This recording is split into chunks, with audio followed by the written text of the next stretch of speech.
It is World Cancer Day. For more on this, I'm joined from our Pretoria studios by Dr. Yogan Pillay, the Deputy Director General at the Department of Health. Very good afternoon to you. Thanks so much for your time on SABC News this afternoon. There's reports that over 115,000 South Africans are diagnosed with cancer each year. How equipped is our both public and private health sector to deal with these kind of numbers? Thank you very much, and good afternoon to you and your viewers. Yes, indeed, the numbers of people who are diagnosed with cancers increased over the last 5 years or so. And one of the reasons for that, of course, is that we are doing better at screening people for cancer, and people also are coming to our facilities more often. With respect to the resources that we have, here is the problem. 80% of oncologists, the specialists who treat cancer, are in the private sector, which means that there are only 20% of these specialist doctors in the public sector, which has to take care of 80% of the population. And including machines, if you look at linear accelerators, which are used in radiation therapy, for example, the bulk of them are in the private sector as well. And that's precisely why the government is moving quite fast towards national health insurance. And it's a way of pooling all of our resources and making both the public and private resources available to patients on the basis of need rather than ability to pay. And that's the importance of NHI for cancer, given that the resources are quite heavily skewed in the context of people who have access to the private sector through medical aids and the ability to pay out of pocket. So practically, how would NHI treating cancer look? How would you skew those resources to ensure that there's a balance, especially because of the reluctance of many private hospital groups to participate in the NHI?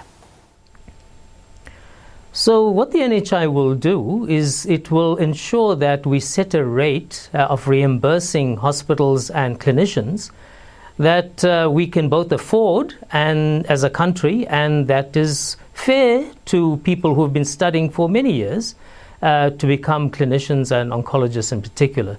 So it will balance the need for people to live comfortably as professionals, but also in the context of what the country can afford. And the major issue, of course, is to ensure that patients have equitable access. You know, it's a human right to have access to treatment for any health condition. And as we know, cancers can lead to death if not treated early enough. And the NHI will make it possible for people to get screening early and get onto treatment early. That said, we also need to encourage people to take preventative measures to ensure that they can do all they can to prevent cancers from becoming an issue in their lives. And there are simple risk factors, which we are well aware of, that can prevent anything from 30 to 50% of cancers. So whether now or under NHI, we must also focus on prevention. And there are issues around not smoking, not drinking alcohol, physical exercise, not eating too much of meat, but rather defaulting to fruit and vegetables, physical exercise, as I said. And of course, you know, there are also treatment for viral infections that can also cause cancer, like the hepatitis B and C, as well as the HPV virus, which causes cervical cancer.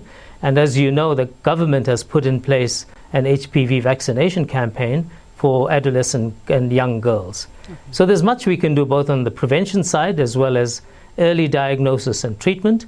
But the NHI would really lead us to providing equitable share to every patient that needs it. Dr. Pillay, there's an allegation of nepotism around the NHI with allegations that Minister Zweli Mkhize's niece has been hired. We know that she's a qualified advocate, but there's a concern around, particularly from the Democratic Alliance and some civil society bodies, that for something as important as the NHI, there cannot be seen to be malfeasance or favoritism, especially when it comes to such an important issue as health. How has the department responded to that? Well, we've responded by saying that the National Health Bill provides a very clear governance framework for how the NHI fund will be governed. And I think we've said more than once, there are a number of fairly well-functioning or very well-functioning entities that report to either ministers or parliament. So I don't think we should, use a blanket approach to suggesting that anything that government does is bound to lead to corrupt activity. I think we need to look at the merits of the case and the specifics, and I think the President made it very clear that anybody who gets involved in corrupt activities will be dealt with by the appropriate legal enforcement agencies.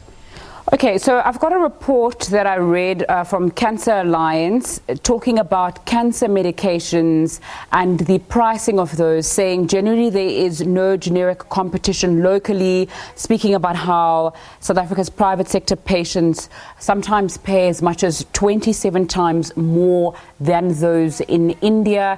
Is the pricing of medication still an issue now, and what's going to happen in the future? So it's true, the cost of cancer medication globally and in South Africa is much higher than we would like to see it. And we have been working with the pharmaceutical companies. For example, we've worked with Roche to bring down the price of trastuzumab in 2018, and we will continue to work with others.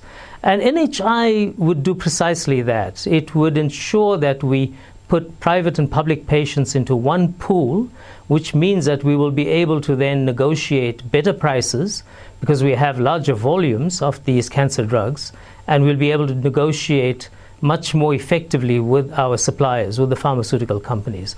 But we would also like to take this opportunity on World Cancer Day to approach and urge our suppliers to do everything from their side as well to make the prices of cancer drugs more affordable to South Africans. Dr. Yogan Pillay, the Deputy Director General at the Department of Health, joining me from our Pretoria studios. Thanks so much for your time on SABC News this afternoon.